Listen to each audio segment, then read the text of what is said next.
who you're dealing with. Fuck this movie. It was horrible. I'd rather throw myself through the fire than watch it again. The Lamp was the best of the month, hands down.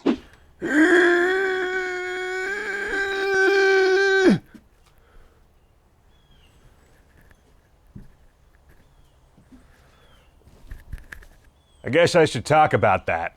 Asshole! The Lamp, aka The Outing, starts mysteriously with a big creepy boat back in the yestertime. There's some dude trying to evade something or another, the lighting is super dark and foreboding, and then there's a shadow, and a boom! Blood. Sick as hell way to open a film, I'll tell you that much. Just, oh, delightful, I like it. Like Through the Fire, this is another film made in Texas, in this case, Dallas, right? I think Houston, Dallas? I think it's Houston. Whatever, it's Texas, it all looks the same. It's also hella grainy at times and has a sense of humor. But in this case, we get quite a bit more precision behind and in front of the camera. What if she does? What if she does? Don't matter none. We're gonna cut the phone wires anyhow. Well, relatively speaking. Look, sets. So anyway, in the present day plot, we have a bunch of criminal losers robbing the home of some old broad who desperately wants them to leave, seemingly for their own safety. Which, you know, generally speaking, that's just listen to the old lady in the heavy makeup, because you know there's probably something bad gonna happen. I'm just saying. You got the grace of a damn walrus, Faylene. Be in this house. It don't matter none, Harley. We're gonna have to wake her up to find out where the money is anyhow. You know we do. And you know, shit, you know how this goes. One of them finds a lamp, and well, it's a motherfucking genie movie. Only instead of their genie or jinn granting wonderful wishes, it brought death and destruction. Not that the alternately titled poster would tell you that. What is this? This isn't, that's not the movie this is. That's not the movie this is. It's cool though, like a beautiful artwork, but you know, this is the movie. That's the movie right there. That's what you're buying. That's what you're getting here. Dad? Soon enough, we are introduced to our main character, Alex, whose dad works for a museum that takes in the lamp for research. For those of you who, like me, know this movie better under that, you know, alternate title, The Outing, well, the titular event is the school trip to the museum. That's The Outing, unless you want to count the opening sequence as The Outing, which, I mean, I wouldn't call robbing some old lady's home in the woods an outing, but, you know, different strokes for different folks. Sure, why not? But yeah, The Outing is they're going to a museum. Sure. So, from an archaeological standpoint, it still has a lot of value. There's also a subplot with Blue Sunshine's very own Debra Winters, who's, by the way, married to the writer and producer of the film. So, you know, she's talented, but that is, you know, it was written for her. That's cool, right? Anyway, she plays a teacher with a penchant for kicking ass and fucking Alex's dad. Hell yeah. Side note, the protagonist in Wishmaster is also named Alex, which just leads me to believe that, you know, if your name is Alex and you're a young lady, maybe don't fuck with genie shit. Just saying. Just saying, don't fuck with genie shit. There goes a car driving on by while I'm talking about that genie shit. Now, I am a little confused about why the students want so badly to hang around the museum after hours. Hey, Ross. Oh, they want to get drunk and have premarital sex. Oh, okay. Well, in that case, it makes sense. Ought to be someplace we can be alone too. And hey, who has time to care about those birds? God damn you, birds. God damn you, straight to hell. Oh, God, there's so many birds. Ugh. The country. And hey, who has time to care about base plot mechanics when there's an opera-singing security guard, death by ceiling fan, and whatever the fuck Alex is wearing? It's a feast for the eyes and ears. She said it was okay for us to be in here. There's also a plethora of creative high-energy gore gags, helped by an equally energetic score and enough showy lighting and fog effects to birth an Alice Cooper music video. The gags aren't, oh my God, birds, holy shit. Why are you so loud right now? Are you mating?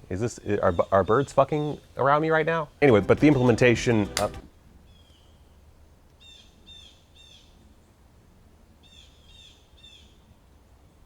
Man, if the lav mic isn't picking this up, then I just look like a crazy person. But their implementation is fun and creative.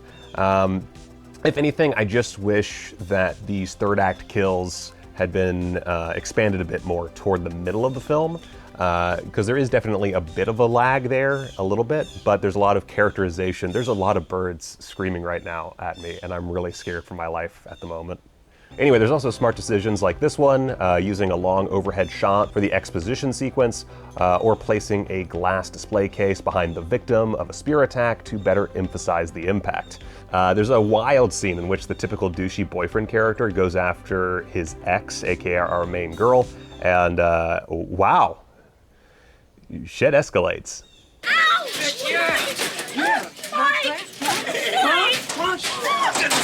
I can buy and sell you all day. Son, do you want to know the meaning of the word black power? Because if you do, I'll wipe the floor up with your ugly white ass. Hell yeah, brother. By the way, is there a more queer-coded douchey ex-boyfriend in cinematic history? Because this guy, woo, Right. That gives us plenty of time to get in and out. Right. you know what, man? Just live your truth and you'll be much happier. A leaf just skirted by and I thought it was a tarantula.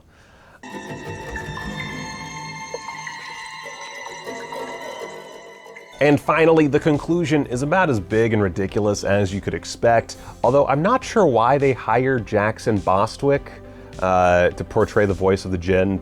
He was Captain Marvel, Shazam, back in the day, and I guess he was a friend of the producer, and so that's why he got cast. There goes another car, as I'm talking about Jackson Bostwick. Jackson Bostwick.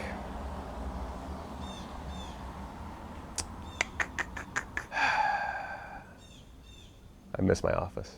Anyway, apparently he was a friend of the producer, but like you can't tell that he's the voice of the Djinn. Like it's got such a processed, deep voice that it could be literally any voice actor capable of that sort of voice. You know, it's like having Justin Long play Alvin. It doesn't make any sense. But whatever. It's a good voice, I guess.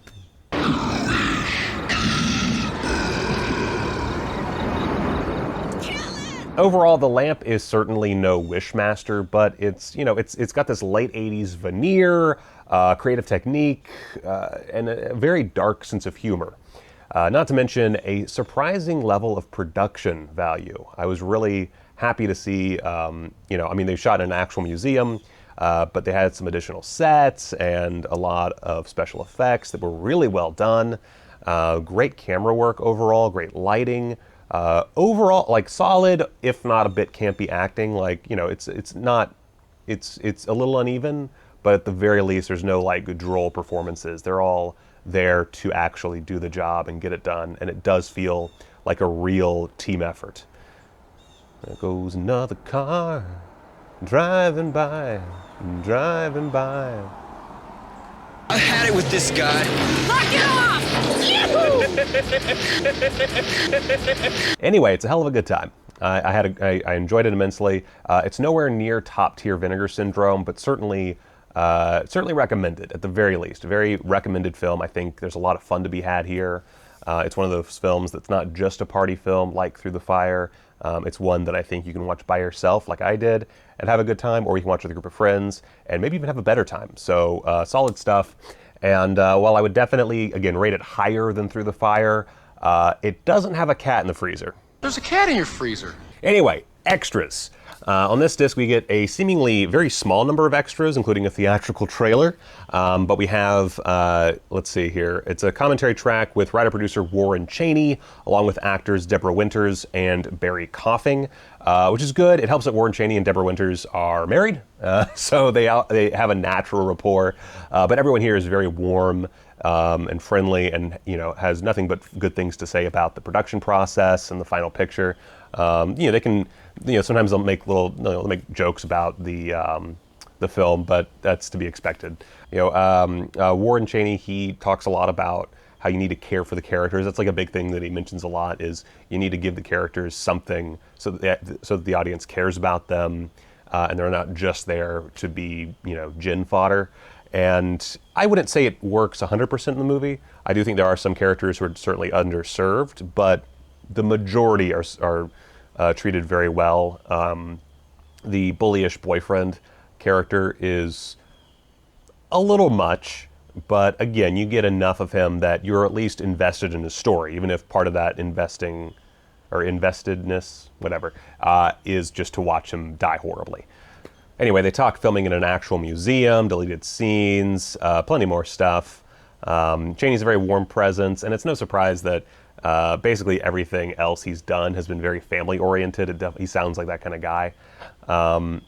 My favorite takeaway from the commentary is about the snakes used in the film. Apparently they used actual cobras in the movie, although they couldn't have them, on screen with the actual actors because they were freaking cobras. But that's a whole interesting section of the commentary where they talk about that. They talk about how they, managed some of the other effects, shooting in an actual museum. Did I already say that? I did say that, didn't I? Whatever. And then also, another great part is the opening sequence with the old lady who's played by Debra Winters in old age makeup.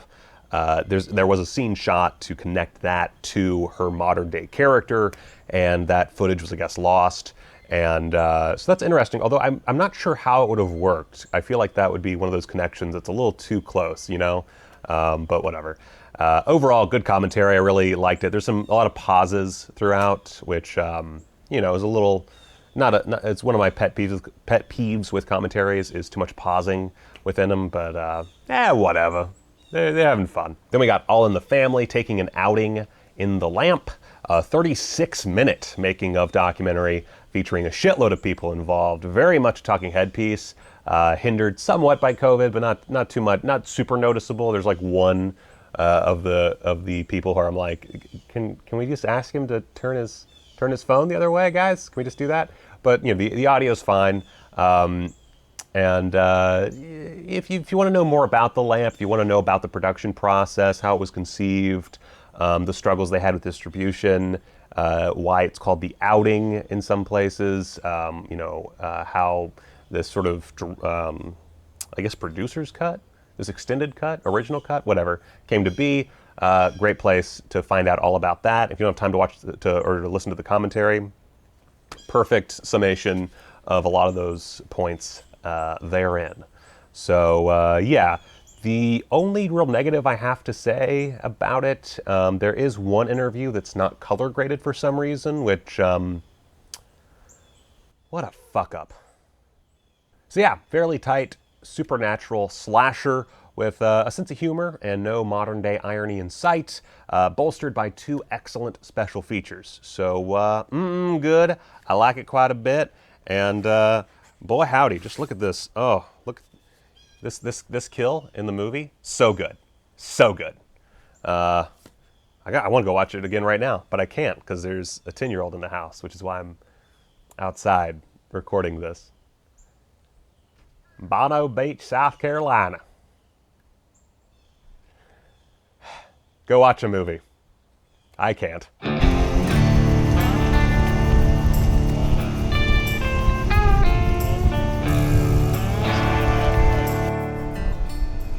Well, I'm over here in the South still, and this is Grady. He's a child who I just have around me all the time now. But I just wanted to thank all my $10 patrons real quick. I don't remember which ones I've thanked before, so we're just gonna go through the list here. I have it on my phone because I don't remember your names. Also subscribe. Thank you, Grady. And like the video. Gosh darn it. If you want to get informed for new videos. Exactly. Hit the bell icon. Cam M. Thank you, Cam. David Johnson. I love your last name. It means a thing that we can't talk about. Titus Duras, who I can't remember how to say your gosh darn name, but Titus Duras. DJ Shay. I don't know if you're a DJ or if that's just your real name, but I hope it's both. Jason Svados. I've definitely said thank you to you before, but hey, I like you. Billy, Brandon, Mike Lang, Tyler Popwell. I love those videos on YouTube. GoatCat77, that sounds like a sex act. We're stopped. We're stopped. We can't do this while we're stopped. It's not funny if I'm stopped. Oh my God, here we're going again. The Stup of Night. Thank you kindly.